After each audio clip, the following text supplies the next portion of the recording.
chest, or else I'ma really be depressed. Looking like a fool in front of you. Don't give me those eyes, I just wanna tell the truth. I just gotta get it on my chest, or else I'ma really be depressed. Looking like a fool in front of you. Don't give me those eyes, I just wanna tell the truth. I just gotta get it on my chest. Alright, today we are at Topcut Comics in Ogden and Berwyn, I believe, in Chicago, or actually Illinois. This is round 3, I believe. I am playing the Lemon Lime, obviously. I've also refined this deck from how I played it right here. I mean, I'm favored here. I went first. Lilo, Simba, is there any, you know?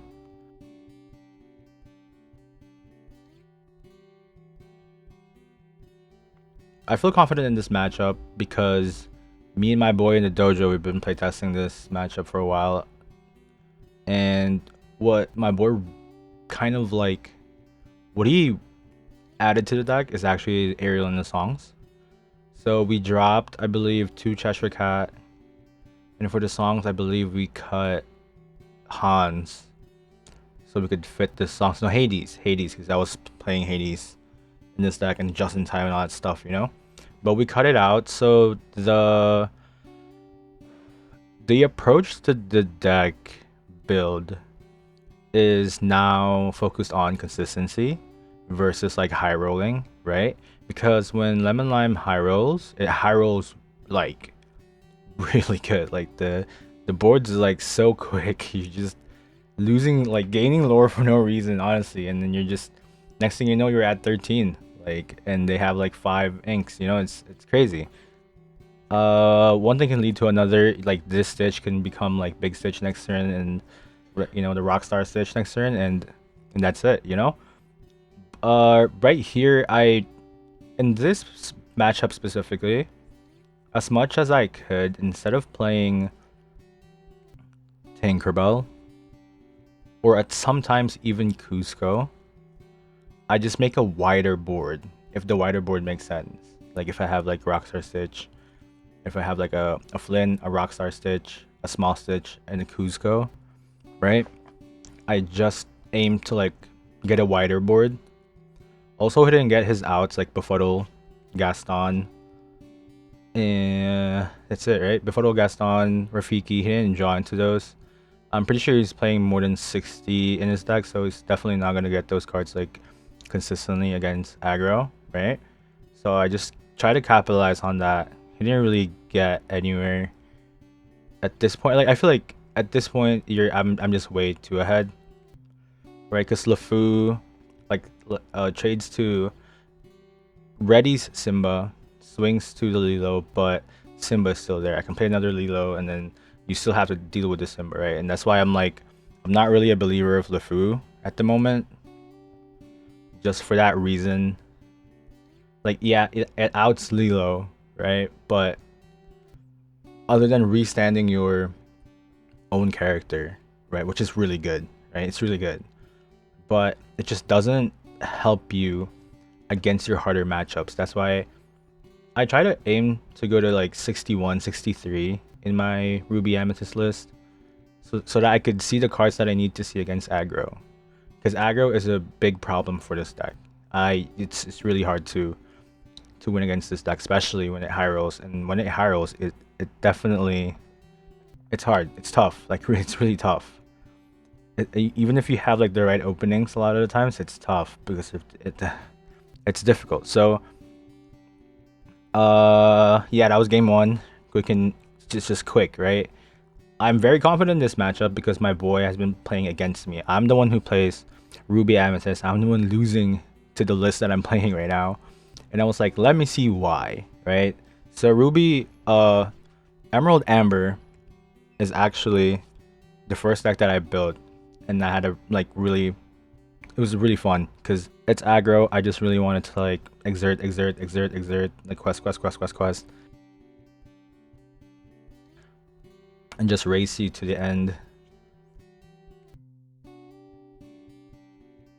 But how he played it, because at first he was the one. So when we play tested in the dojo, he was the one playing the Emerald Amber.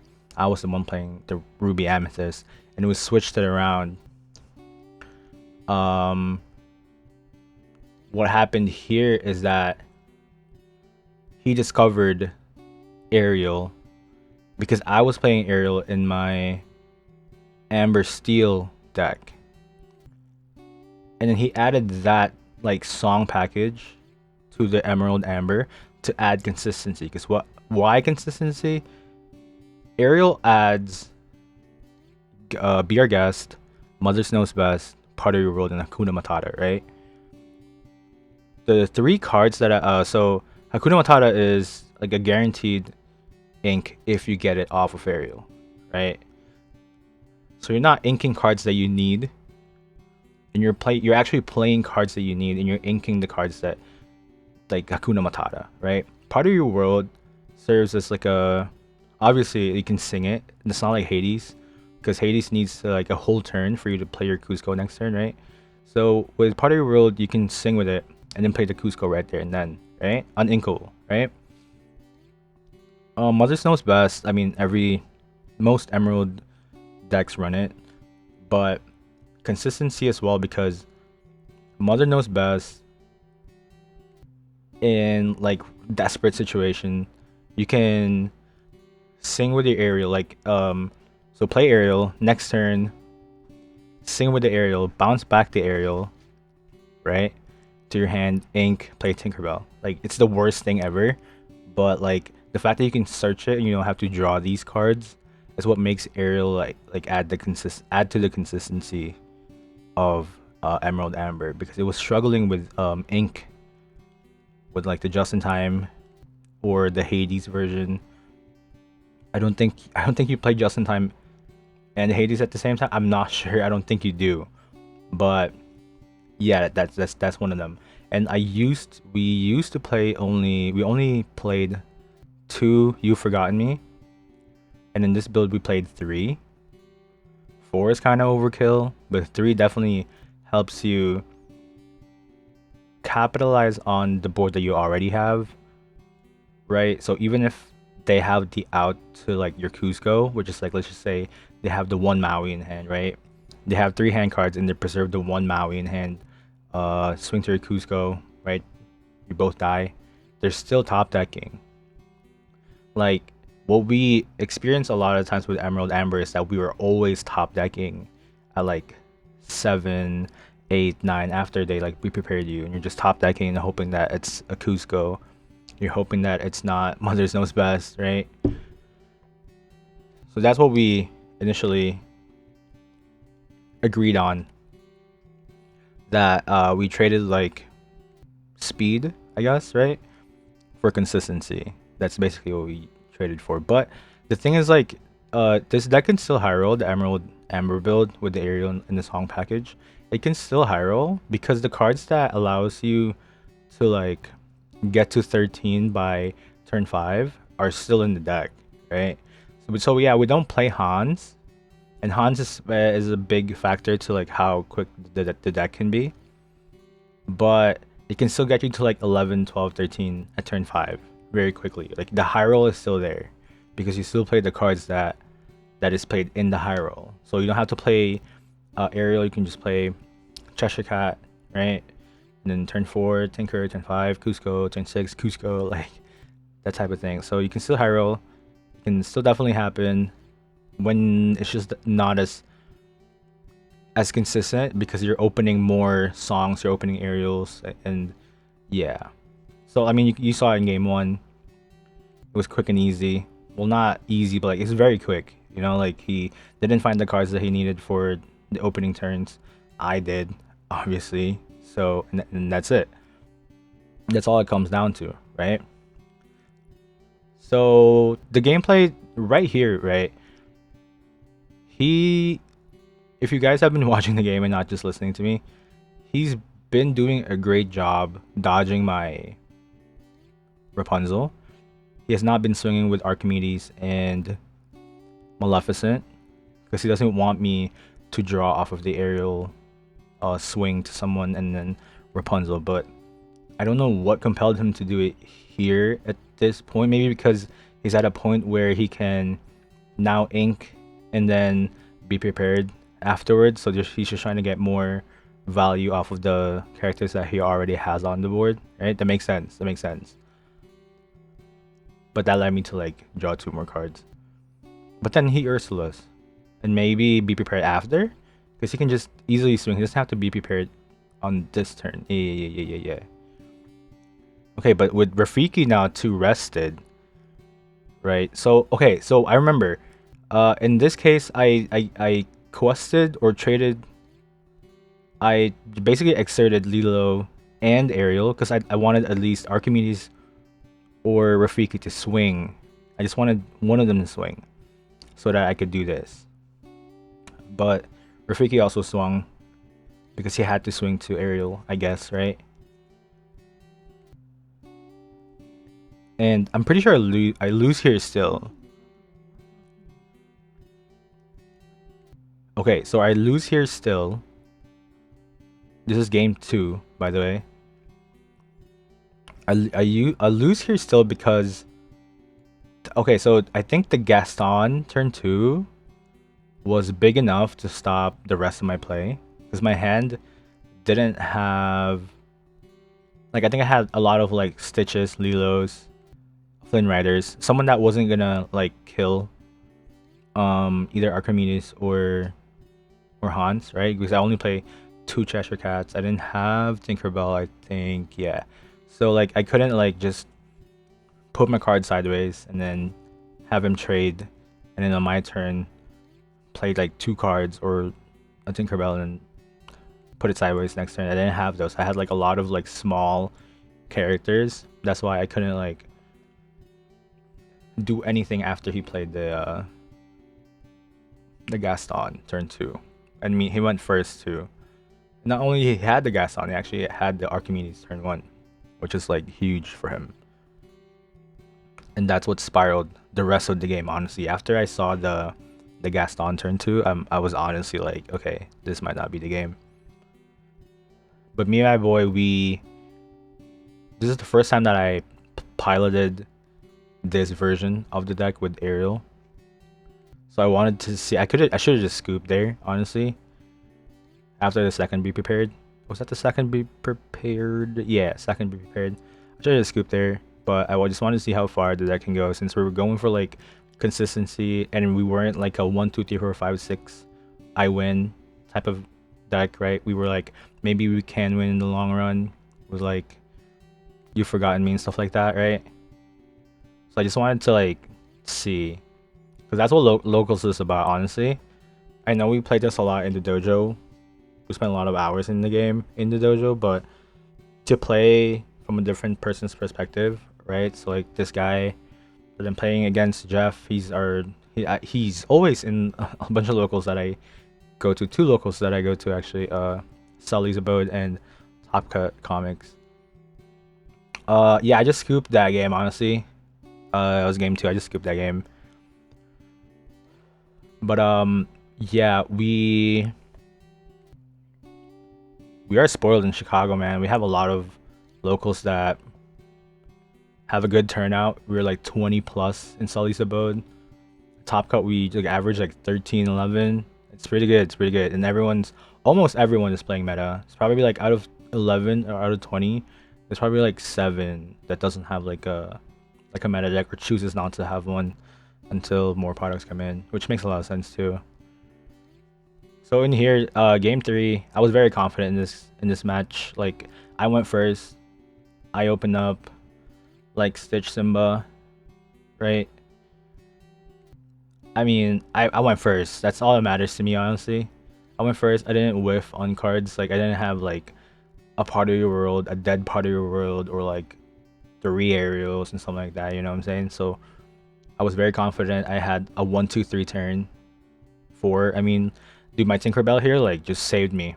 This Tinkerbell probably gave me like 10 lures. Honestly, it was like he just didn't find his cards. He just didn't find his cards. And the more that I play Ruby Amethyst against Emerald Amber, like the standard list, the more that I'm realizing that if I don't have the means to get to those cards, the harder this matchup is, right? And that's why I'm very hesitant to like go above 63. Honestly, I'm probably at 61 right now. I cut a bunch of cards, which makes the mirror match a lot worse, but makes your aggro matchup really good. But then you have to like scope the availability of cards, right?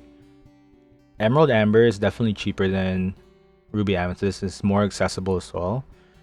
So I'm leaning more. My build is leaning more towards catered to Emerald Amber, right? Because there's more aggressive decks out there in general than there are Ruby Amethyst. But if you come to a locals who has like out of 20, there's probably like 9 people has Ruby Amethyst. Maybe I'm the one who's playing Emerald Amber at that time.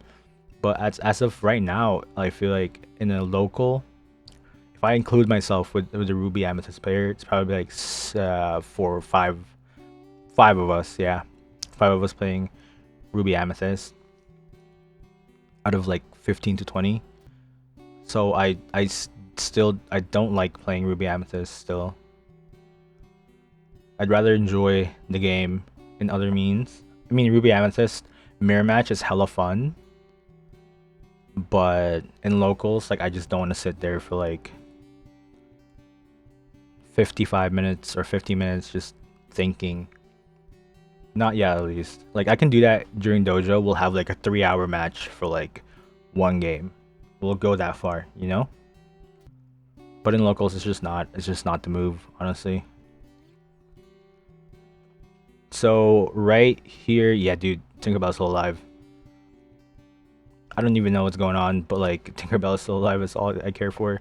Probably has like a bunch of like Rafiki, maybe like a Gaston even in hand. Inks one. Ooh, Elsa. Okay. I mean, he's top decking. If he doesn't hit on his top deck, he has to exert the mirror to dig deeper. And if it's not, be prepared or Dragonfire or another Elsa, and that's it, right? I decided to trade here because I had the Rapunzel. He was at 1 hand card, so I was kind of brave with it.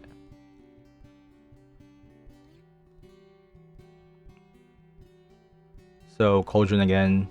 Cauldron is actually one of my favorite cards too, but I'm dropping it to 1. I'm gonna try it out. I'm gonna try to see, because I don't know. The ratios for uninkable and Ruby Amethyst is really high. Is this a turn? Is this a turn? It's not the turn. I actually think that I played the Flynn Rider because there was like a point in the game where I was like, he doesn't have it. Because if he saw it from his like Cauldron, he wouldn't be thinking about his move. Honestly, like if I saw be prepared for my next card, I would just like trade, pass. But here I knew he was digging. And I'm pretty sure he still hasn't found it. And right here, actually playing the second Cusco kind of doesn't make sense. But I'm thinking he's only out as be prepared. Do I have any hand card? I'm shuffling my hand. I'm pretty sure I have a hand card. But yeah, he had enough for 4 and a 7. Hasn't ink yet that turn, so be prepared. Top decking still. Stitch. Cauldron. See if he has it. Nope. GG. So for this list, right? This is the first one. This is the one that I played that you guys saw. This is the list, right? It's actually refined now. So we were playing 3. You forgotten me. We were playing 3. I think 3 is the best you can do, honestly.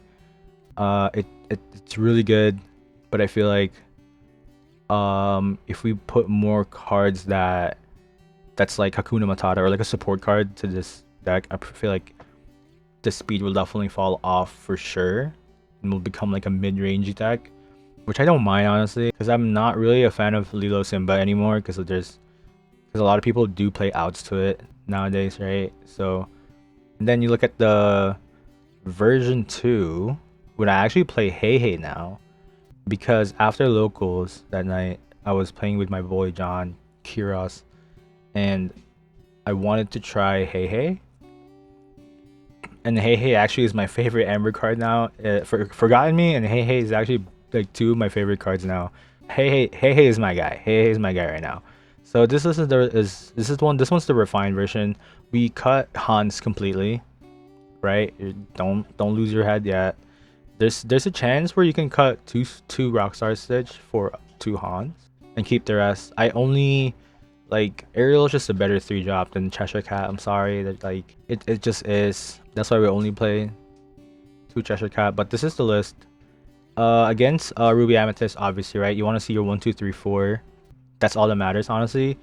Cusco and Mad Hatter and everyone else can come in later, especially when you're playing the aerial package. You most likely you see them because you're gonna dig to your BR guest and hopefully get there, right?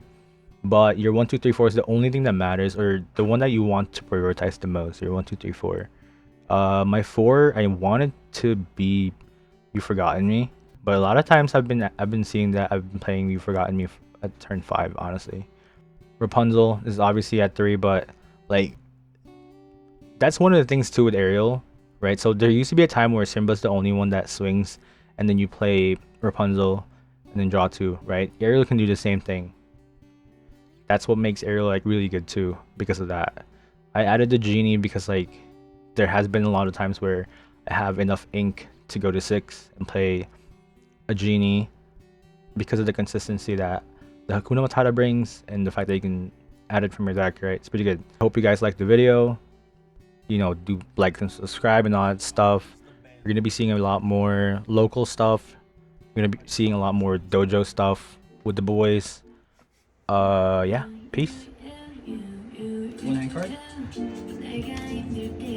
What did she say? That's what I'm saying. You said what?